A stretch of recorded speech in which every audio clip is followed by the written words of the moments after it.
On today's show, Houston Rockets general manager Rafael Stone shared in a recent ESPN radio interview why the Rockets drafted Alperen Şengün, the trade negotiations centered on Kevin Durant, why a Giannis trade ultimately didn't happen, and so much more. It's all coming up right here at Locked On Rockets. This is Mission Control, Houston. Ignition sequence start. 6, 5, 4, 3, 2, 1.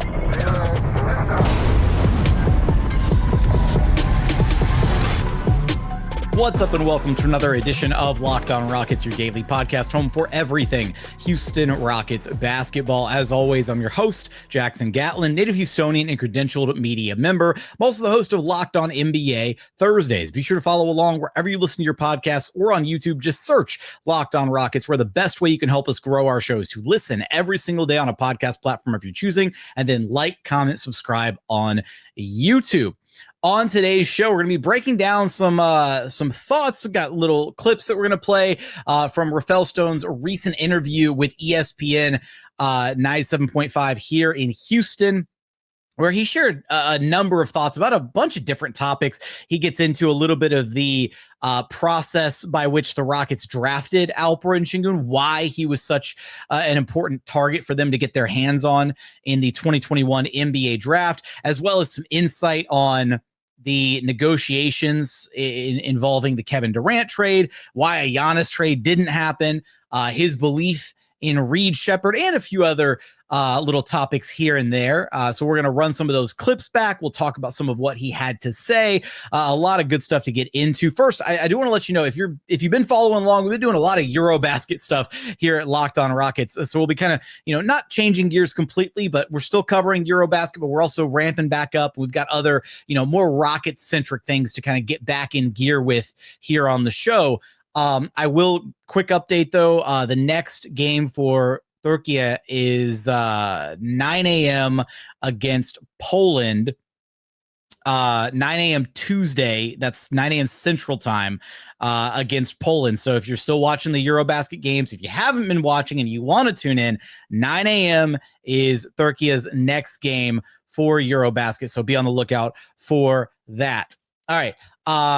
First, I want to let you know that today's episode is brought to you by FanDuel. Football season has kicked off, and right now new customers can bet just $5, and if your bet wins, you'll get $300 in bonus bets. Download the FanDuel app or visit FanDuel.com to get started. And as always, thanks so much for making Locked On Rockets part of your day every single day, whether it's on your way to work, on your lunch break, in the gym. Thank you so much for being an everydayer. Let's start with the first clip that I have teed up here, which is Rafael Stone talking about the process that went into drafting Alperen Şengün. Let's hear what he had to say about that. I don't think I would say with all these guys, like we hope, like he's hit kind of the upside of what we hoped. Yeah. But we definitely saw it. We wouldn't have. I mean, we traded 2 first-round picks to get him. To get up. Yeah. And so we wouldn't have done that if we didn't see somebody who could be this type of impactful player. Like there are guys who can be very good, and then there are guys who maybe can be a little bit more than that. And so we saw that. I mean, on Jalen, like no pick is easy. Like the second pick in the draft is like sometimes the Big first bus rate. Yeah. All of them. Yeah. Sometimes the first pick in the draft is easy, but even then you're nervous. It's just more there's this enormous consensus and you're not going to buck it. But once you get past 1, it's never like a no-brainer. That's A. But B, yeah, on Alperen, he was the MVP of the Turkish league, which is it's definitely a top 4 or 5 league in the world. Older men, I mean, grown men playing that, right? When he was a young guy. No, like guys making like $5 million a year, $6 million a year, like really good players. When you watch the Olympics or you watch the World Championships and you watch these guys play, and you're like, boy, that's like, because there'll be NBA players sprinkled in, and all these guys look like the NBA guys. Like there's not a difference. Mm-hmm. Yeah, those guys are playing professionally, whether it's in Spain or Turkey or whatever. And yeah, and he was the MVP of that league at 18. The only 2 people who've had comparable success in top tier leagues are Jokić, who had it the year after he was drafted. So kudos to Denver because they drafted him before he dominated his league, and Luka. And so, I thought, I mean, good indicator. And then just watching film, like he just does special stuff. Like it was tough. It was COVID. Like I never met him in person because you couldn't. He was just a huge target. We picked Jalen, and then I don't know, I think starting at like pick 6, I started throwing stuff. We were very much trying to come out of that draft with those two guys. And I started throwing stuff at teams, trying to trade up all the way, like immediately after we made our first pick. We were trying to get him, and we were lucky we got him. I find topics like this and Stone being able to share some of the behind the scenes a little bit about the process and at least their thought process going into drafting Alperen Şengün so fascinating, because here we are, 4 years later, he's completed 4 seasons as an NBA player. He's coming into year 5 this upcoming season. And the two names that he mentioned there, right? Two like living, breathing, walking legends, guys who are going to be first ballot Hall of Famers in Nikola Jokić and Luka Dončić. And yeah, I mean, he identified, okay, well, those guys had this level of success, playing overseas, playing in Europe. And this guy has similar indicators, right? He does some similar things on the floor. He impacts the game. He helps shape the game the way that these, a couple of these guys do. And looking at that and being able to identify that, that eye for talent, and then going out of his way to make sure that the Rockets were able to get their hands on him. Now they didn't, necessarily like overpay. They didn't forego a bunch of future assets to trade up to like pick, 6 to get their hands on Şengün, which also probably illustrates some really good, front office reconnaissance to make sure that there wasn't a team picking ahead of them that was planning on taking Şengün. The more that I look back at that 2021 NBA draft, I sit here and I'm thinking, how did Şengün wind up falling as far as he did? Like, how was the book not out on this kid who won the Turkish League MVP at just 18 years old, right? And maybe it's because people looked at him and they saw, oh, he's, this, slow European big whatever, which was never really the case, because even as like a rookie, he was like kind of like sneaky athletic, right? And he's leaned into that athleticism considerably over these last few years, becoming, more of an NBA player, right? Adopting the NBA style and really leaning into his special kind of play style where he likes to drive in and attack on the wings. And he uses his athleticism quite a bit more than I think people ultimately give Alp credit for when you watch the way that he plays. He doesn't play like Jokić, and he doesn't play like Luka. He plays like Şengün. He plays like his own player. I don't know another player in the league that plays the way that Alperen Şengün plays the game, and he does it at such a high level. And so for the Rockets to have been able to go back and identify that, and then get their hands on him, right? And you look at all the different draft picks that happened between Jalen Green at 2 and when the OKC Thunder picked Şengün at 16 and ultimately dealt him to the Rockets. Like, you want to talk about, look, Thunder, they're fresh off a title run. They've got like a budding dynasty in the making with SGA and J-Dub and Chet Holmgren. So like they can't be too upset with themselves. But I'm sure this is one that Sam Presti would love to have back. Because, like, could you imagine what, like, an Alperen Şengün, Chet Holmgren front court duo would look like together right now? Like, they might have won a title a year sooner. They would be just... Sorry, losing it here. I'm glad it didn't happen. I'm glad that Alperen Şengün is a member of the Houston Rockets. And just, shout out to OKC for just repeatedly gift wrapping, franchise cornerstones to the Houston Rockets after, a misevaluation of talent on their behalf. Not once with James Harden, but twice now with Alperen Şengün as well. So I love these kind of little peeks behind the curtain to see kind of the thought process that goes into some of these decisions and things of that nature. So coming up, we've got a couple more clips to run from Rafael Stone, getting into how his front office operates and the different trades that have been kind of rumored and, the different negotiations that have taken place, like with Kevin Durant, and what happened with all the Giannis trade rumors. And we'll also hear a little bit about his thoughts on Reed Sheppard as well. A lot more to get to here in just one moment.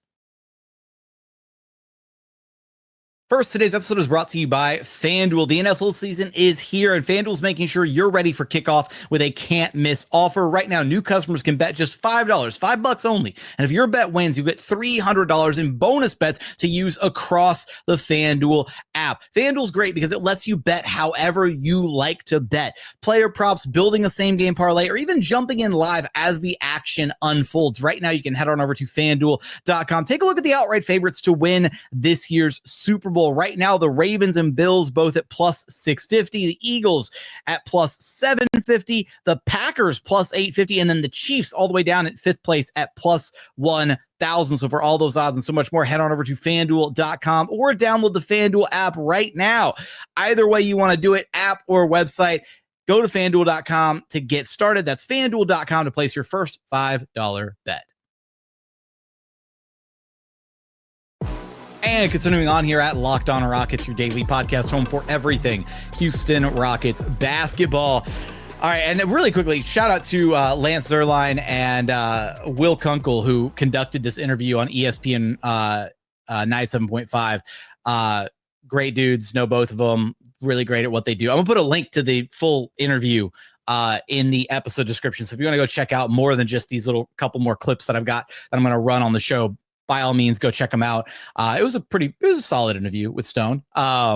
Let's get to this next one here, where Rafael Stone shares some insight about different trades that did or did not happen, as well as how his front office kind of operates. During trade negotiations or the process, the insiders who report to the public the news of what's going on position it like a high stakes card game where they're playing against each other. This team wants this team wants that. How is it for the guys inside? Does it feel like that, or is it kind of a very relaxed situation as you guys figure out how it's going to work? It's probably neither. It's definitely not like the intensity level that people think on social media is definitely wrong. It's not like we're not at a poker table with looking at reads. You're not doing that, right?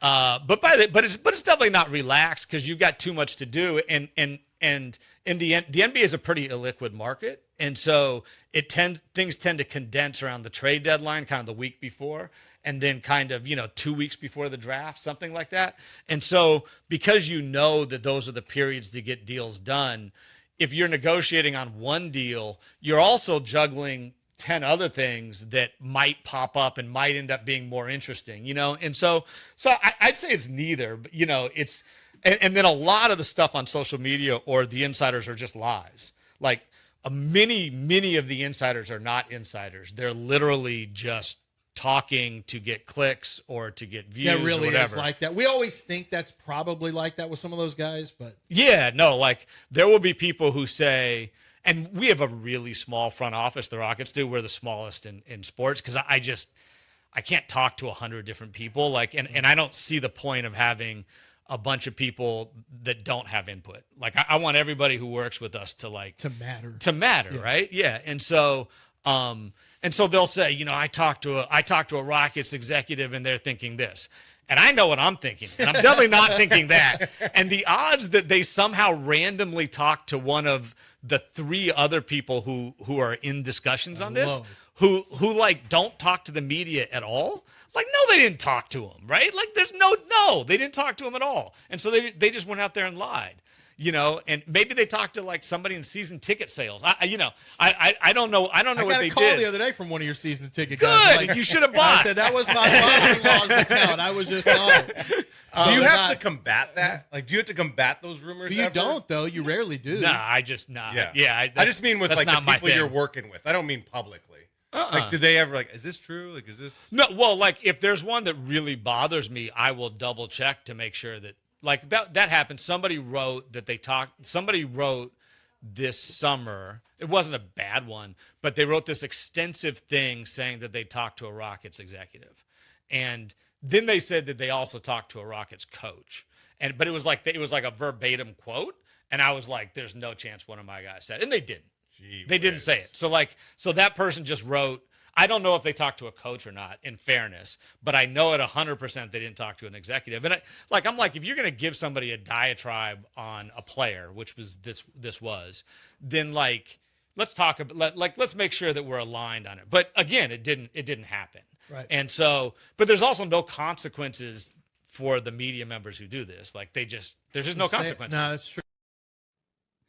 I find that part of the discussion really fascinating here, because this is something we talk about and we handle a lot here on the show, right? Like, I mean, over the years, this has been a situation where first off, I don't pretend to be like some mega big insider, whatever, get working for scoops and, hashtag sources and all that stuff.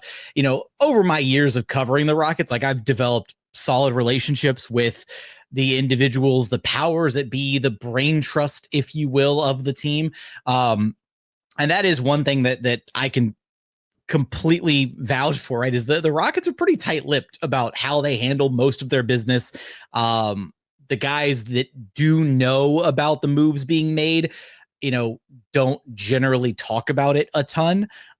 Even if they might be willing to talk about other things, they're not going to be like, oh yeah, we're doing this deal, or hey, we're thinking about making this thing.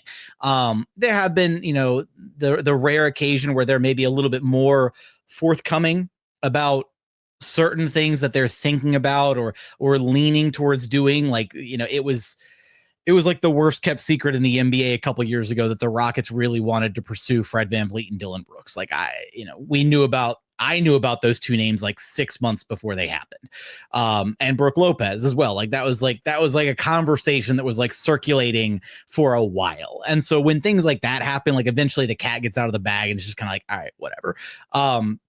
But the idea, right, that like some of the insiders out there like are just straight up lying, I never would have thought it would have gone to that degree. Like I've never just been like, well, I think this is going to happen, so I'm just going to be like, yeah, I heard this is like, it's kind of crazy to think about some of the reputable newsworthy sources that we would consider, are out there just fabricating trades or coming up with, oh yeah, I heard XYZ. And it's like, you didn't hear that from anybody, because I don't do that here on the show. I feel like that would be so dishonest and it would be a breach of trust for you as the listener for me to come back here and be like, yeah, I heard through the grapevine that like, no, it's just, if I hear something, I try to pass it along. If I think there's some like legitimacy to some rumors that are out there or like a possibility of something happening, then I'll share my thoughts and speculation on it here on the show. But I definitely don't try to like, pass something off as like, this is gonna happen. And like, these two teams they're going back and forth and whatever. And so it's just, it's a fascinating kind of conversation here. Another area that Rafael Stone kind of talked about and got into a little bit throughout this interview. I don't think I have the clip pulled for this one, but he did comment a little bit on the timeline about acquiring Kevin Durant. And this is what he had to say about this. Is a direct quote. It was long. Like, we understood what they wanted to get for Kevin, and it just didn't make sense for our team starting, I don't know, a year ago. So there were all these conversations, and it was a very, very long process. And this was certainly a thing where we knew the moment the Rockets acquired those Suns picks from Brooklyn, we knew that they were going to be in negotiations with the Phoenix Suns about those very same picks, whether it was conversations centered on Devin Booker, whether it was conversations centered on KD, whether it was conversations centered on somebody else completely out of the ballpark. Like, we knew that by kind of kicking the can down the road, by giving Brooklyn their picks back and leveraging an already kind of very turbulent situation against the Suns themselves, we knew that there were reports, right, of trade interest where the Suns had kind of, the Suns and Rockets were looking at maybe doing a KD deal, very early on. And that's why throughout this entire past year, this past trade deadline, and then as soon as the season concluded, that's one of the reasons that I was so kind of gung-ho banging the drum repeatedly about the KD stuff, is it's one of those situations where there's smoke, there's probably some fire. And we had known for so long that there was at least an interest on both sides about maybe getting a KD deal done. And ultimately, it just took the Phoenix Suns being in such a bad position that the Rockets were able to cash in on what they deemed was ultimately a quote unquote low price to be able to pay to acquire Kevin Durant. Only giving up one of those Suns picks is kind of a ridiculous like getaway heist. And Phoenix is probably going to have to come to the table again at some point down the line to be able to try and recoup their other draft assets if whatever this version of their team looks like ultimately crashes and burns or flames out, or if Devin Booker demands a trade after what is going to probably be a really rough around the edges looking kind of season for Phoenix. Like, why would Devin Booker want to stay there any longer than this upcoming season, right? He signed his extension. He got his money guaranteed. That's how all the stars do it. I feel a Devin Booker trade demand coming down the pipeline.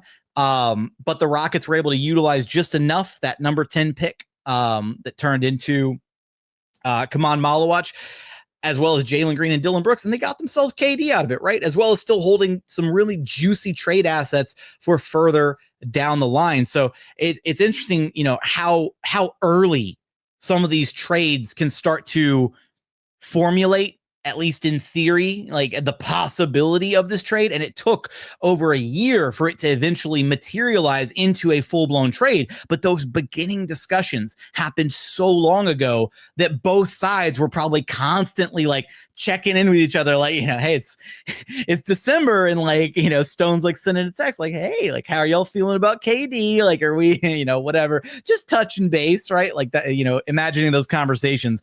Like he said, earlier in the clip, it's not a high stakes poker round. It's just like, hey, what's up, man? Like, you want to get rid of KD yet? Like, that's probably how these trade negotiations ultimately wind up coming to fruition. But coming up, got one more clip that I want to run through where Rafael Stone talks about Reed Sheppard and his role for this upcoming season, his belief in Reed Sheppard, as well as a couple other little anecdotes to get to. We're going to get there in just one moment.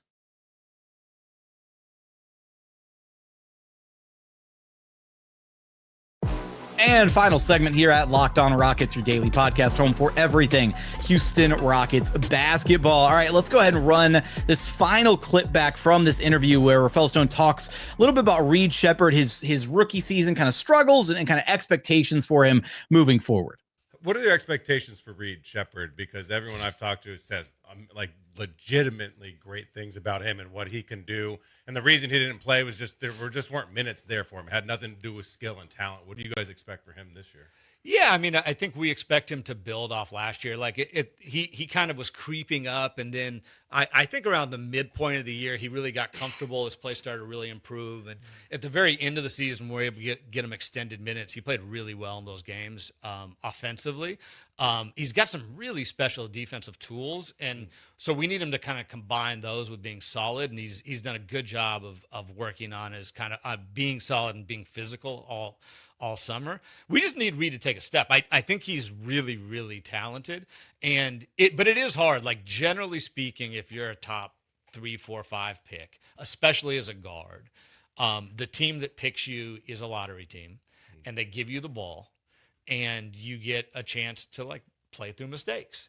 And we couldn't give it to him. We couldn't get, if you think about it, the prior year, Amen was in the exact same situation. And, and we gave him a little bit, and Amen's different just because, like, okay, if you can't play the 1, we'll put you at the 5. Like, what Amen can just play every position. And so he actually, if you think about how he carved out his initial role, it was without the ball in his hands, even though he'd played his entire life with the ball in his hands. And now he's slotting back into that. But with Reed, I think, he's just unique. It's generally don't get drafted into teams that are as competitive as good as we are. I'm curious if you see him. A lot of us looked at him at college and saw Mark Price potentially because he can really shoot it from distance. You're dating yourself. Most of the audience is like, who the hell is that? I know I can say that to you, and you know Mark Price, and Will know Mark Price. But and that's quite a compliment. I mean, he had that off the bounce, quick rise, mid-range game, coming off of screens. Do you see him in that kind of role where he can play the 1? Like, how do you envision him? How do you and Ime envision his role positionally? off the ball, on the ball? Is he good enough to be on the ball and get others involved as a ball handler? If he becomes the player we want him to become, for sure. Yeah, like I think he's. Yeah, I wouldn't have drafted him that high if I didn't think he had a bunch of on-ball equity. He really sees the court really well. He's kind of a special playmaker on top of his shooting ability, and he's actually a really good athlete. That's one of the things that I always talk to him about is like, I'm not giving you any passes. Like 41-inch vertical. I got as somebody who does combine stuff for the NFL, I've got an issue with this run up. Although I will say it's actually more like a real game. How you play the game. It's actually like in the NFL where Right. And so I saw his was, so I pay attention to this stuff. I'm like, okay, I think it was 36, 38, 39 inches flat, just straight up. And with a running vertical, it was over 40. So I mean, a guy can leap. He can explosive. he can really go. He's fast, like, and he's got a little twitch to him, and he's strong. Like, he's not light. Is he strong enough? Yeah. I wonder if he's strong enough to defend twos, though. He will be. Okay. Like, and he's way stronger now than we got him. He's going to be a big solid kid who can move. But yeah, I'm not people look at him and they think and they think he's not an NBA athlete, and that's just not right. I like hearing, this continued confidence from Stone in Reed. Again, there's, I know Reed is probably going to become the next, I don't want to say target for Rockets fans, but there's a little bit, left to be desired with, you draft a guy number 3 overall. You really want to see something out of him, right? And to Stone's point, I think he brings up a really fantastic point here in that, like, the Rockets just didn't have the I use this term all the time here on the show, developmental runway. And they just didn't have it. They didn't have the developmental runway for Cam Whitmore to live through mistakes, right? And make, boneheaded decisions on offense or, to blow rotations on defense, because they're trying to win games at a very high level now. And the thing is they had players who were able to win at a high level and still get valuable developmental reps. Cue Amin Thompson, right? Amin Thompson was an on-ball guard his entire career playing basketball up until the Rockets drafted him. They drafted him. They tried to give him a very small amount of on-ball reps his rookie season, and he looked pretty awful at it, honestly, at the NBA level for like a handful of games, like 4 or 5 games, twisted his ankle, was out for a month, comes back, and then gets slotted in. And they're like, you know what? We're just going to play you off ball. And he was like, all right, bet, cool. And it worked because he has the ability and the tools and the basketball IQ to just be slotted in wherever he needs to be on the floor and be a really effective, like Swiss Army knife kind of player. And it made him a better, more well-rounded player because of it over these past couple seasons. Now we're getting ready to witness Amin Thompson fully unleashed, right? He gets to go back to his roots as an on-ball player, taking on a lot more on-ball responsibility as the starting 2 or whatever, starting backcourt partner with Fred VanVleet, replacing Jalen Green, picking up a lot of those lost touches that Jalen Green left behind. And, that's because Amin Thompson's just, a freak of nature and a very special player that not a lot of people can do what he does. For Reed, the Rockets tried to give Reed Sheppard that opportunity, right? They tried to give him the same benefit of the doubt. They were like, you know what? We'll see. Can he stand up with NBA competition? They gave him a quarter of the season. He looked deer in headlights for most of that.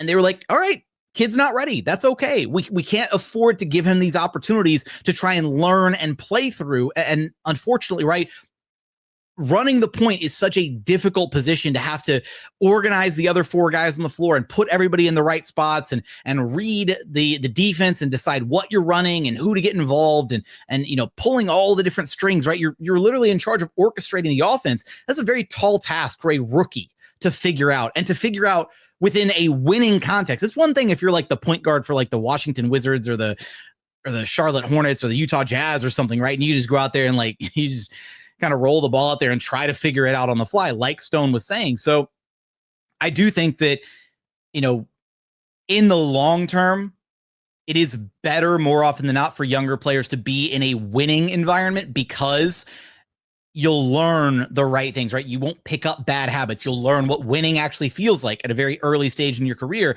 And as long as you can still work on yourself and get those developmental reps behind the scene and still get some opportunities down the line, right? Be it, as the 8th or 9th man in a rotation, that kind of thing. That's why it was such a bummer that the Rockets just couldn't find, some way to work out the relationship with Cam Whitmore, because Cam has all the tools to be such a special NBA player. He really does.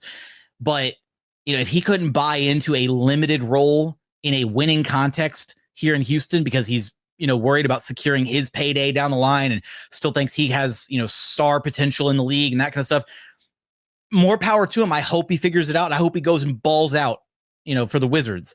But there's also a pretty sizable chance that he doesn't get it figured out, right? That he just doesn't ever put it together. Because if he couldn't put it together playing a niche, like 15, 20 minute a night role for the Houston Rockets, who are about to be legitimate title contenders, like, what is he going to do with the Washington Wizards? Is he just going to go out there and do more of the same? Or is he going to forget all the important lessons that he learned?